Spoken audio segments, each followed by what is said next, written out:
विधानसभा में जहां सवाल जवाब होनी चाहिए थी, उस विधानसभा में किसी के पिता से विधानसभा के अंदर आपसी द्वंद देखने को मिल रहा है कि पर्सनल अटैक किए जा रहे हैं, तो वो सिर्फ बिहार की जनता को गुमराह कर आतंकवाद का जो नाम है उसके सहारे, सामंतवादियों के सहारे चुनाव को कब्जा करना। 10,000 करोड़ रुपए जो बिहार वासियों का हक था, उनके खून पसीने कमाई थी, वो पैसा आखिर कहाँ गया, उस पर कोई चर्चा नहीं की जा रही।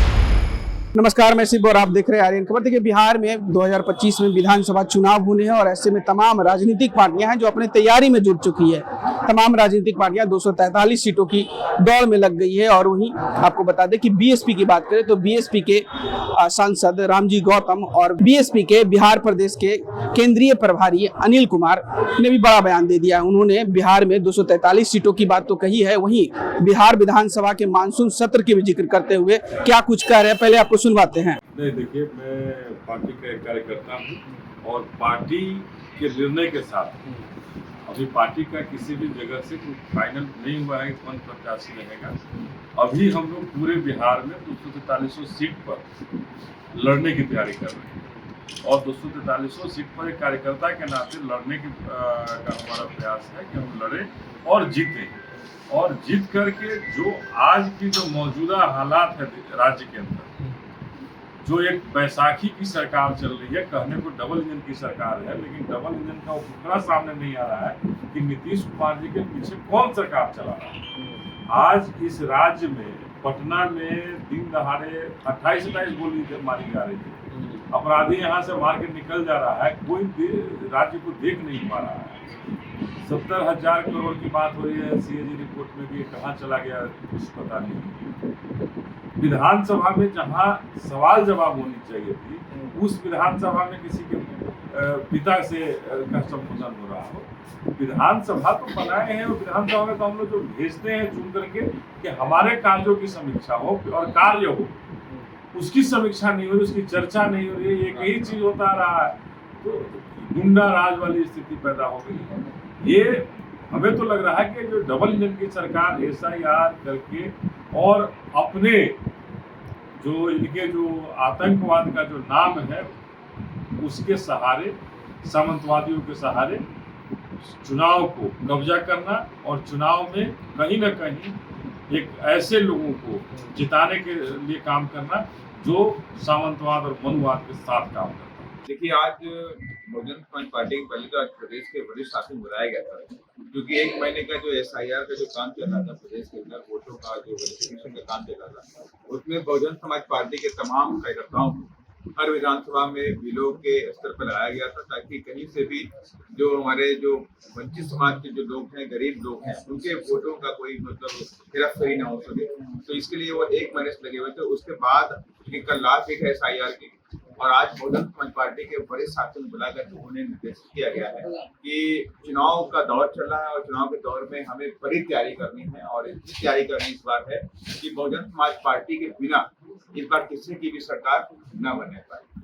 तो चूंकि आप सबको मालूम भी है कि जो प्रदेश के अंदर जो लंबे समय से जो पार्टियां रही और उन लोगों ने सिर्फ प्रदेश को खोखला करने का ही काम किया है, चाहे वो आरजेडी रही हो, चाहे वो जेडीयू रही हो, चाहे बीजेपी रही हो, चाहे कांग्रेस रही हो, इन लोगों ने कभी भी बिहार की तरक्की के लिए कोई काम नहीं किया। अगर आज तो एक और भी चौंकाने वाली रिपोर्ट आई है, सीएजी की रिपोर्ट आई है, आप मीडिया बंधुओं के तमाम ट्विटर हैंडल से जानकारी मिली कि 70,000 करोड़ रुपए का कोई हिसाब किताब बिहार में नहीं मिला। 70,000 करोड़ रुपए कोई छोटी मोटी रकम नहीं होती।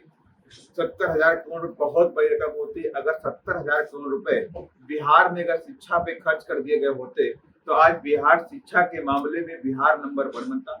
अगर 70,000 करोड़ रुपए कृषि पे खर्च किए गए होते तो कृषि के मामले में बिहार नंबर 1 होता। अगर बिहार में 70,000 करोड़ रुपए अगर फिशरीज में खर्च किए गए होते तो फिशरीज के मामले में वर्ल्ड में नंबर 1 बिहार बन गया होता। इन तमाम चीजों को आप देखिए और दूसरी तरफ ये कंपेरिजन करिए कि आप बिहार में आपने पिछले 2 से 3 महीने के अंदर देखा कि एक क्रम जारी हुआ पुलों को गिरने का। अगर ये 70,000 करोड़ रुपए आखिर कहाँ गए? पुलों के निर्माण में, पुलों के मेंटेनेंस पे खर्चा नहीं हुआ, रोड बनाई नहीं गई। स्कूल का एक बच्चे का वीडियो वायरल हुआ कि बच्चे रो के बोल रही थी कि मैं स्कूल बारिश होती है तो हम लोग भाग जाते हैं फिर बारिश रुकती है तो हम वापस आते हैं। तो उसने किसी पत्रकार भाई ने मुझसे पूछा कि आप चाहती बेटी क्या चाहती हो, तो उसने कोई डिमांड नहीं करी कि अपने घर के लिए मैं अच्छा घर चाहती हूँ, ये चाहती हूँ। कहा बस हम ये चाहते हैं कि मेरा अच्छा स्कूल बना दिया जाए, स्कूल हमारे लिए बना दिया ताकि हम पढ़। तो बिहार के जो वासी हैं कोई भीख मांगने नहीं बैठे, बिहार के लोग चाहते मुझे हक चाहिए। शिक्षा का है कि मुझे हक मिलना चाहिए, स्कूल मिलने चाहिए, एजुकेशन फ्री मिलनी चाहिए, रोजगार के अवसर मिलने चाहिए। लेकिन ये चीजें बिहार के अंदर किसी भी सरकार ने देने का काम नहीं किया। यहाँ पर गुंडागर्दी, जंगल राज का ही क्रम है और तमाम पार्टियों के लोगों ने इनको सह देने का काम किया। इसी वजह से आज बिहार के अंदर चुनाव के दौर में ये तमाम सारे मर्डर, तमाम सारे हत्याएं देखने को मिली। और उससे पहले भी आपने देखा कि एक क्रम जारी चल रहा था कि बिहार के अंदर दलित बच्चों के साथ में बलात्कार, उनकी हत्याओं का क्रम भी हमने देखा है। तो ये तमाम ऐसी बातें उनको लेकर के बहुजन समाज पार्टी ने आर पार की लड़ाई इस बार बिहार में ठानी हुई है कि बिहार में हमें बीएसपी को लाना है और शिक्षा को ठीक करना है। शिक्षा को जिस तरह से उत्तर प्रदेश के अंदर हमने शिक्षा को नंबर 1 बनाया, वैसा शिक्षा को के मामले में बिहार को नंबर 1 बनाएंगे और बिहार से गुंडा राज, जंगल राज को जड़ से खत्म करेंगे। जिस तरह से उत्तर प्रदेश के अंदर से उत्तर प्रदेश के अंदर जंगल राज खत्म हुआ, गुंडा राज खत्म किया गया, उस तरह से बिहार के अंदर भी खत्म करेंगे। और बिहार के अंदर भी हमारी पार्टी का नारा है कि जो जमीन सरकारी है वो जमीन हमारी है। जो भी वंचित समाज के लोग हैं, जो भूमिहीन लोग हैं, उन सभी लोगों को इन सरकारों ने बड़े बड़े वादे किए थे कि हम इतने डिसमिल जमीन देंगे, इतने डिसमिल जमीन देंगे, किसी ने कोई जमीन देने का काम नहीं किया। लेकिन बीएसपी जो कहती है वो करती है और बीएसपी का नारा है कि जो जमीन सरकारी है वो जमीन हमारी है। उसी नारे के तहत बहुजन समाज पार्टी यहाँ भूमिहीन लोगों को 2 से 3 बीघे जमीन देने का काम कर रही है। विधानसभा के अंदर आपसी द्वंद देखने को मिल रहा है कि पर्सनल अटैक किए जा रहे हैं, तो वो सिर्फ बिहार की जनता को गुमराह कर रहे हैं। अभी सीएजी पे चर्चा नहीं होनी चाहिए, कोई दल सीएजी पे चर्चा क्यों नहीं करता? सीएजी का पैसा 70,000 करोड़ रुपए जो बिहार वासियों का हक था, उनके खून पसीने कमाई थी, वो पैसा आखिर कहाँ गया, उस पर कोई चर्चा नहीं की जा रही। लेकिन वो तमाम चर्चाओं को लेकर के बिहार की जनता को भटकाने के मुद्दे को लेकर के इस तरह से वहाँ पे प्लानिंग के पे काम किया जा रहा है। लेकिन इस बार बिहार की जनता इस बात को समझ रही है, मुझे पूरी आशा उम्मीद है इस बार हम बिहार के तरक्की के लिए, बिहार की शिक्षा के लिए, बिहार के रोजगार के लिए, गरीबों के लिए आगे बढ़ते हैं। सर, चंद्रशेखर आजाद ने भी घोषणा की है कि चुनाव लड़ेंगे, तो क्या बहुजन समाज पार्टी का वोट का बिखराव होगा? चुनाव लड़ती है, लेकिन बीएसपी को फर्क नहीं पड़ता है। बहुजन समाज पार्टी देखिए, बाबा साहब, मानव कांतिलाल साहब, फूले साहू, अम्बेडकर की विचारधारा को लेकर चलती है। हमें किसी भी पार्टी के ऊपर फर्क नहीं पड़ता है, हम अपने अकेली सोच को लेकर चलते हैं। तो आपने साफ तरीके से बीएसपी के केंद्रीय प्रभारी अनिल कुमार और बीएसपी के सांसद रामजी गौतम की बातों को सुना। वो कहते हुए नजर आए कि विधानसभा में जो बातें होनी चाहिए, जनता का जो जिक्र होना चाहिए, उसे छोड़कर सत्ता पक्ष और विपक्ष दोनों अलग मुद्दे पर लगी हुई थी।